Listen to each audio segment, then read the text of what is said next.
Hi everybody, and welcome to my channel. And here is some more James Bond trivia. This time, The Spy Who Loved Me. A representative from the Egyptian government was on set throughout the shoot in Cairo and Giza to make sure that the country was not portrayed in an unflattering light. For that reason, when the scaffolding collapsed on Jaws and bombed Quips, Egyptian builders, Sir Roger Moore merely mouthed the line, dubbing it later. It went unnoticed by the official Egyptian minder and ironically got a great laugh from the Egyptian audiences. The closing credits says James Bond will return for You Only Live Twice, for Your Eyes Only, 1981, but because of the success of Star Wars and Close Encounters of the Third Kind, Moonraker was chosen.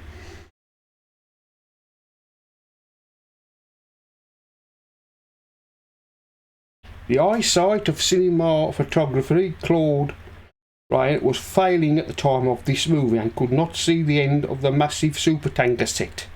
As a result, he could not supervise the lighting.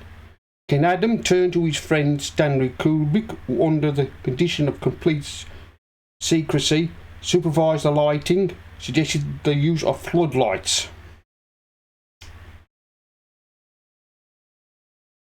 By the time the movie was made, the James Bond films most lucrative in the world, and many manufacturers wanted products featured. This was great competition for the company which supplies Bond's car.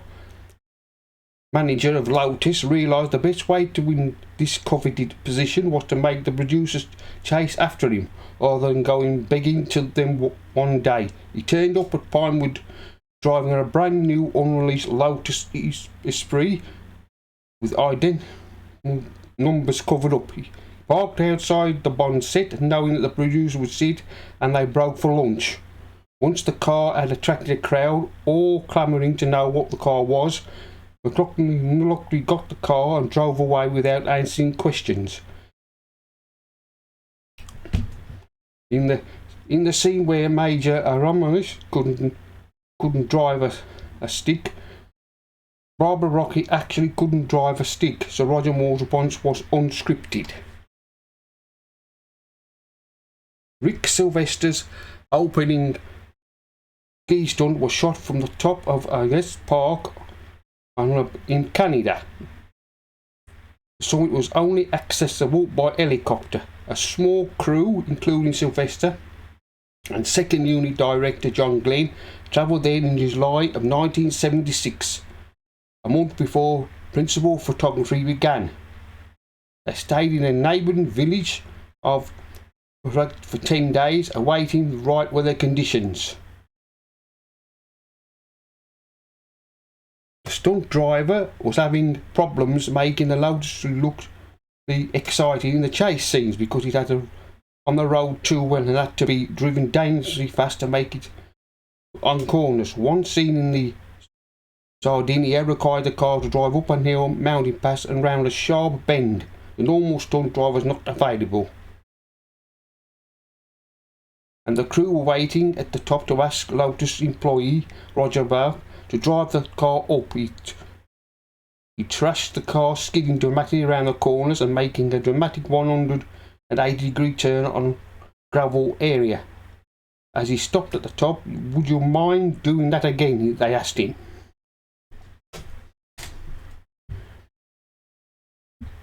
Prior to the inductions of Naomi, Caroline Munro accidentally sat on a bee and was stung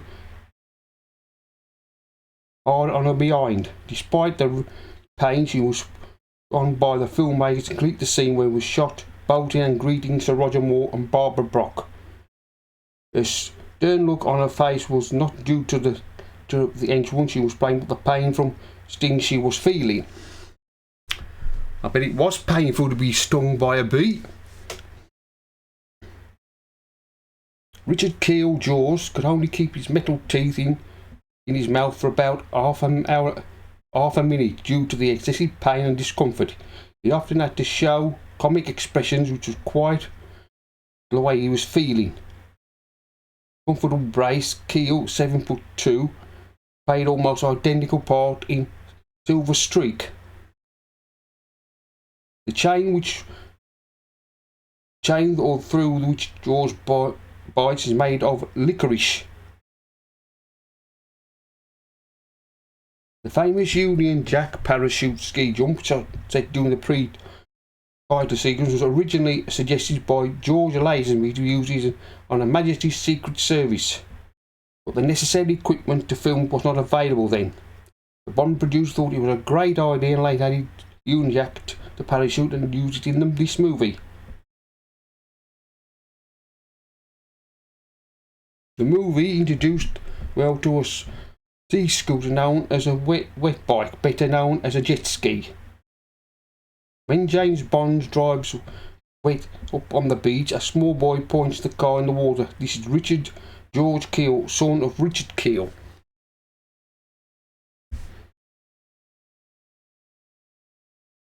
The original script called for George to perish after Bond used an industrial magnet aboard the supertanker to drop it into the tanker's furnace. The scene was storyboard using Richard Keel and Sir Roger Moore as models, and apparently rehearsed it scrapped because producer Howard R. Broccoli suspected George's character had enormous appeal, so everything with George surviving was filmed.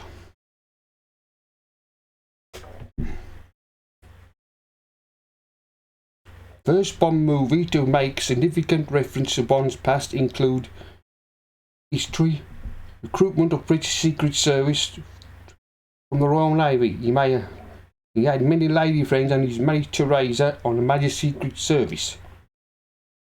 Ian Fleming was so disappointed with the Spy novel that he would not allow the publishers to print the book in paperback until Fleming's death because the book was widely available.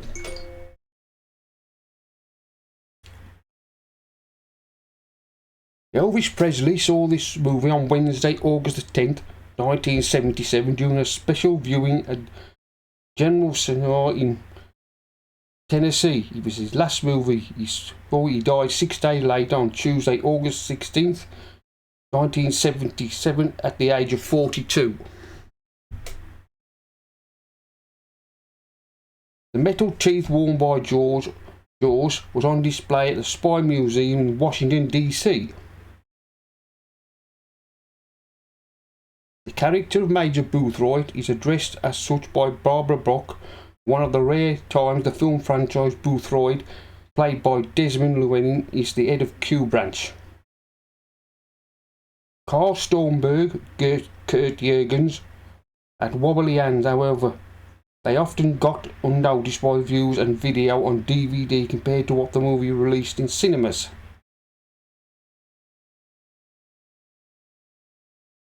The title song Nobody Does It Better, sung by Carly Simon, was music by Marvin Hamlish and lyrics by Carl Bear Sager. It's the second time the Bond theme sung to be different from the name of the movie, which is played on the main titles throughout.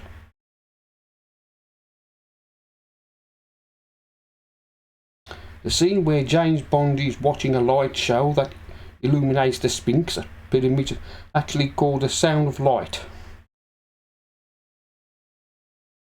The crew was upset because of the horrible food in Egypt, so producer Albert R. Broccoli had a refrigerated truck with food brought from England. However, someone forgot to turn on the freezer and the food was incredibly inedible upon arrival. Broccoli jumped into action, taking a jeep and some crew to the town to grab items like tomatoes, pots and pans. One of the first directors to be considered was Steven Spielberg. There was some worry about his inexperience. He was caught up on an extremely lengthy pre-production schedule for a little movie that was called at the time Jaws. With this movie, director Louis Gilbert decided to fix the felt the previous Sir Roger Moore was doing wrong, which was whiting the Bond character too much in the way Sean Connery played him.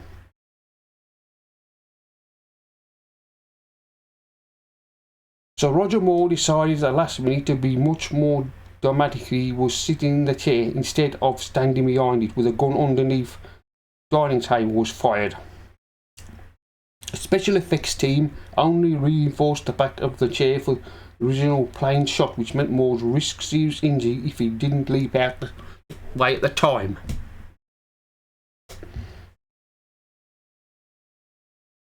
To pay tribute to the death of Roger Moore, 2 James Bond movies, The Movie for Your Eyes Only, and Moore's 2 favourite Bond films, as well as 2 considered his best, were released and scheduled dates selected territories throughout the world.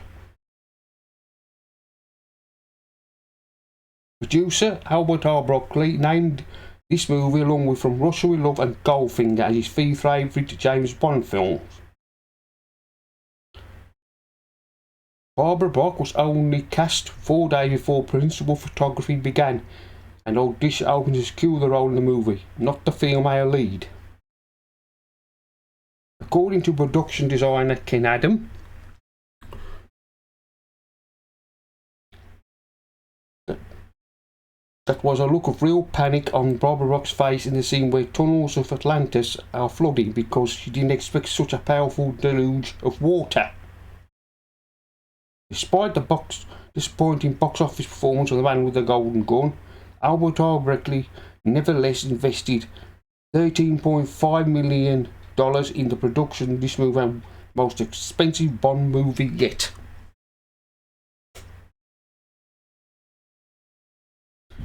In his audio commentary, Sir Roger Moore comments on the opening parachute ski jump that could have gone horribly wrong for stuntman Rick Sylvester. After the jump discharged the gun as was falling, the ski could easily have prevented from opening. The Union Jack parachute Bond using the opening sequence is incorrect. Design the Red Cross of St. Patrick swapped on the Red Cross of St. Andrew on one corner.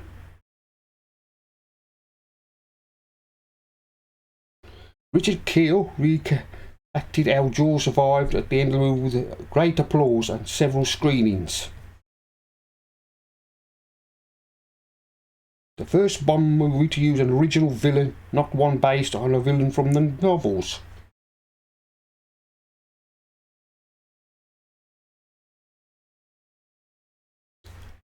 The movie marks the debut of the 5th version of the gun barrel sequence, opening sequence that needed to be redone to match the movie's 2.55 aspect ratio.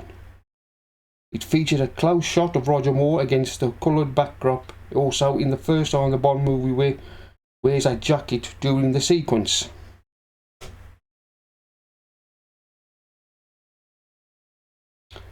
The only James Bond movie in which M's Bernard Lee, first name Miles, his name was said to be Admiral Sir Miles in the novel The Man with the Golden Gun. It's only the second time the film features M calls by Bond's first name, James, not 007.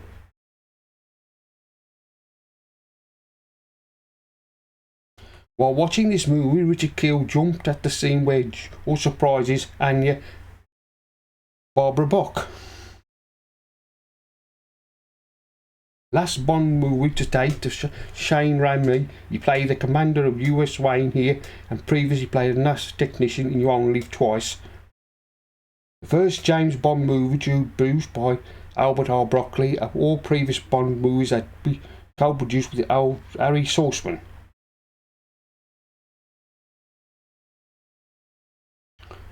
Producer Albert R. Broccoli wanted Louis Charles to play the part of Russian agent Anna Aramovich. Upon taking to her agency, she discovered that Charles had retired from by criticism she'd received what lessons was the next Bond girl in Moonraker.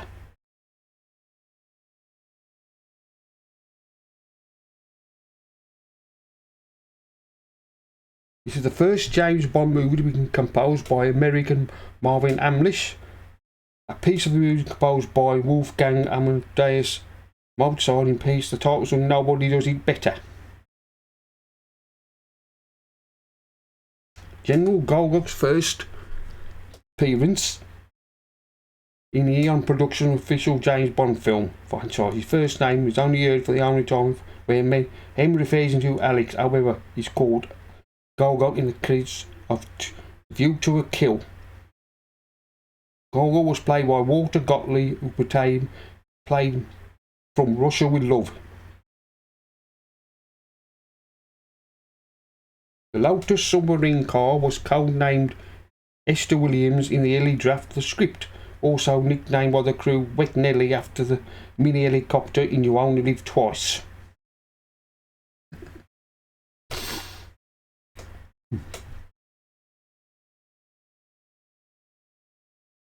Michael Bellington, Anya's lover in the KGB, was under consideration for 007. He played him during the casting of Leading Ladies. The beach scene was Sir Lotus Submarine Surprise the Beach Crowd was filmed on October the 5th and 6th and Tuesday and Wednesday of 1976. Spy Who Loved Me was the 10th James Bond novel written by Ian Fleming. It was published on April the 18th, 1962.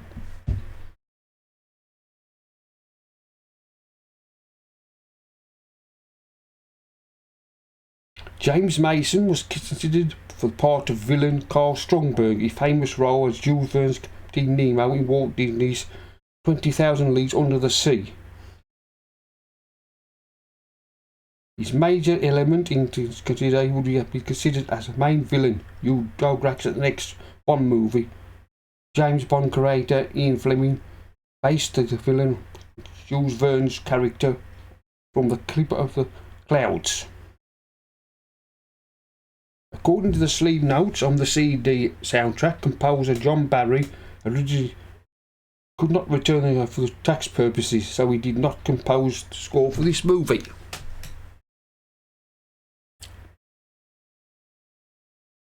Richard Keel credited stunt coordinator Bob Simmons, who suggested to producer Howard Hurrell that Jaws would be allowed to survive at the end of this movie.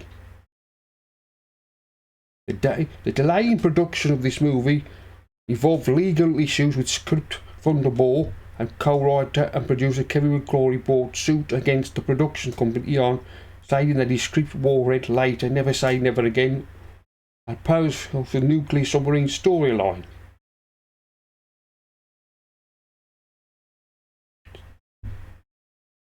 The storyline, The Injunction, was timely rejected and Eon could proceed. However, the original name of the villains was changed from Stavros to Stromberg due to the similarity between Sylvan and El Stavro Blofeld. A character belonging to McCrory and an early version intended to have Blofeld return as the villain for the first time since Diamonds Are Forever.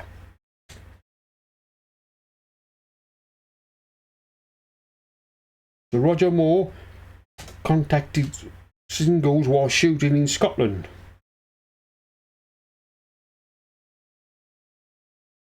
The first appearance of returning character Defence Minister Frederick Grey, Geoffrey Keane, while working along Doc Bond addresses him as Freddy. The first James Bond movie was recorded in Dolby Stereo.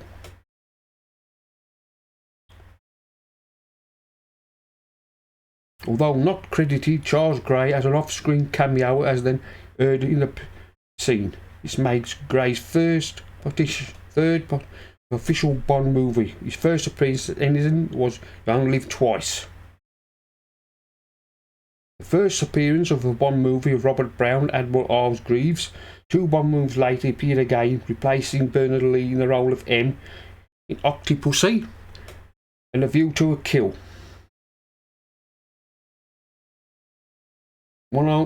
Only one of 2 Bond movies by Birek Academy Award for Best Music. Caroline Munro turned down the role of Superman and Superman 2 to play Naomi. The first were filmed simultaneously. In one scene among the pyramids, when George is tailing high in 007, a still photograph of Roger Moore was used when they need to have him in shot. Hardly anyone noticed during the movie's release. Furthermore, all of the shots of the prince were models.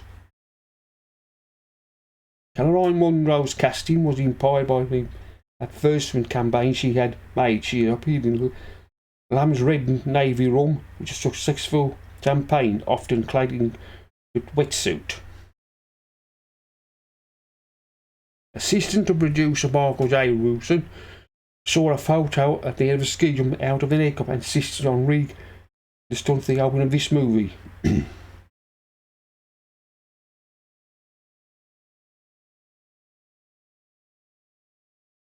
The producers were concerned about the Egyptian builders seen, thinking that the Egyptian nationals would be offended.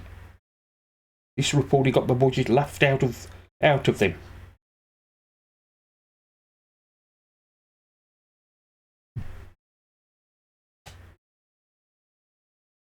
The first of the three successive bomb moves takes place in Italy in this movie.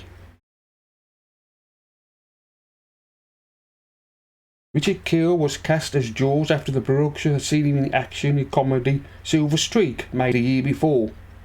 He also played a part of a menacing henchman with metal teeth.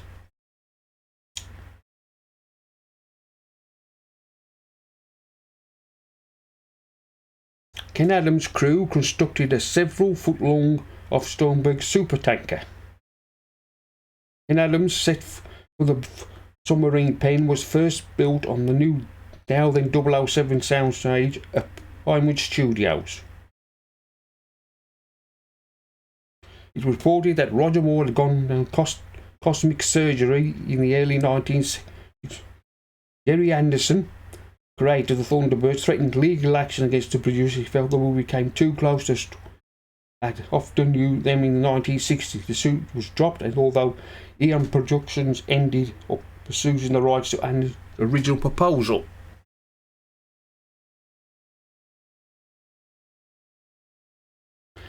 The Royal World premiere of the movie was held on July the 7th, 1977, at the Odeon Theatre, Leicester Square.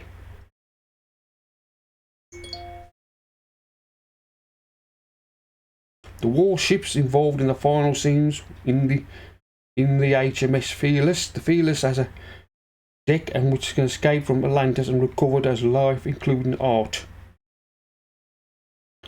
Guy Hamilton was originally signed to direct of this movie, but he left production due to the Superman instead. He would also end up dropping out of that movie.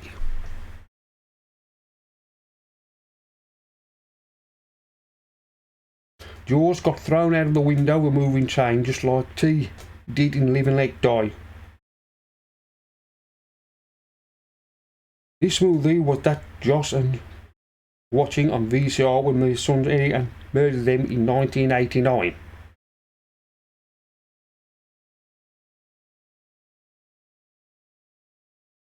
Barbara Brock and Richard Kiel appeared in Force 10 from Navarone, 1978. Sir Roger Moore was offered the role of Lieutenant General Ben Horrocks in A Bridge Too Far, but was forced to due to scheduling conflict with this movie. He became available when the shooting of this movie was delayed. However, Horrocks and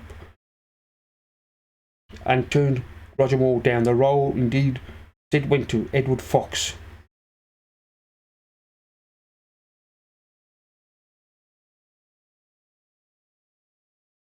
The car chase sequence, which was filmed on Island Sardinia, took 3 months and by planning and 5 weeks of filming by a crew of 70 using 4 cameras.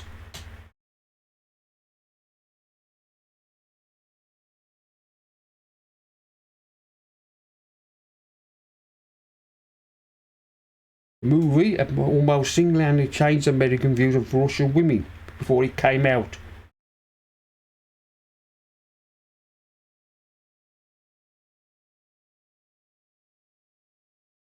The second movie in the franchise to show James Bond in his Royal Navy Command uniform.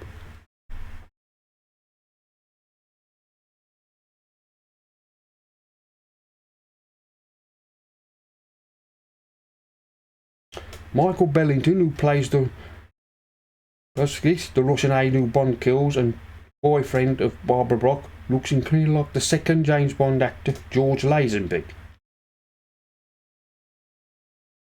The third Bond movie to have an action scene in the train between James Bond and Phil. The previous one included From Russia with Love and Live and Let Die.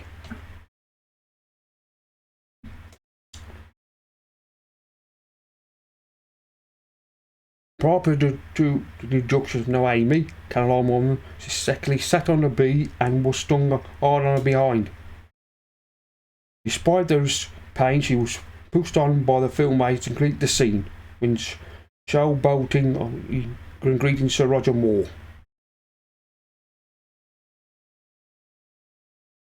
The 12th James Bond movie made and the 10th in the production official series. This is the third Bond movie to star Sir Roger Moore as James Bond.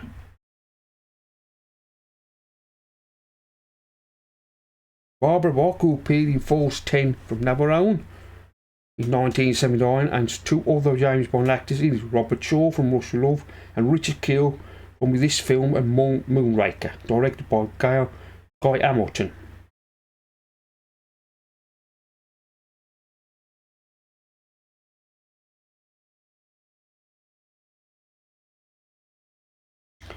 First movie of the franchise where Bond battles the majority of the theme of the movie, such as surviving the world. Tom Malkovich, who worked on 3 pre-Bond movies, claims he was according to do extensive rewrites of the script. He did not receive credit because producer Albert L. Broccoli was limited the number of non-English people in his key position. This is the first Eon Bond movie whose title sequence appears on the opening credits. Its places in the lyrics, which such as 1 until the Living Daylights, and the rest of the 14 title sequences. No lyrics in Dr. No, From Russia and Her Majesty's Secret Service.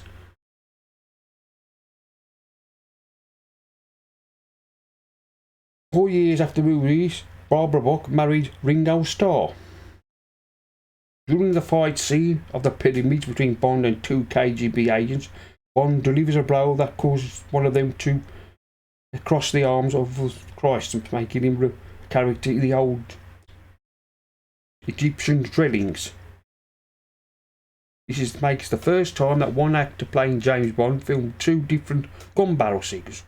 Moore's first gun barrel sequence has survived Live and Let Die and The Man with the Golden Gun. In the end credits, there is a caption that reads, "James Bond will return for Your Eyes Only movie. Follow this was Moonraker."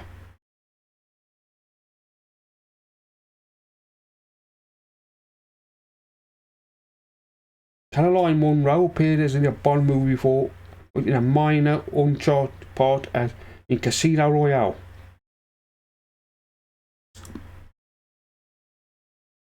Bond's nemesis in this film, Stromberg, appears to share the real-world manufacturer of James Lotus ST. Although the last James Bond movie co-produced by Harry Saltzman and Albert R. Broccoli, The Man with the Golden Dilution of the partnership did not occur until after the movie release. Saltzman was involved in the movie during early pre-production until 20 million slice of James Bond in December of 1975. The original director, Guy Hamilton, together with John Landis, a young writer at the time.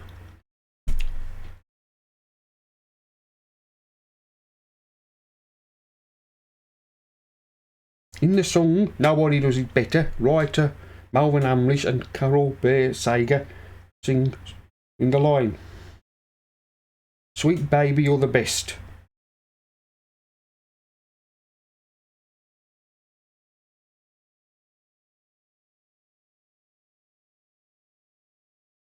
The label, not the cover of the original soundtrack LP, lists Paul Bachman, not Melvin Hamlish.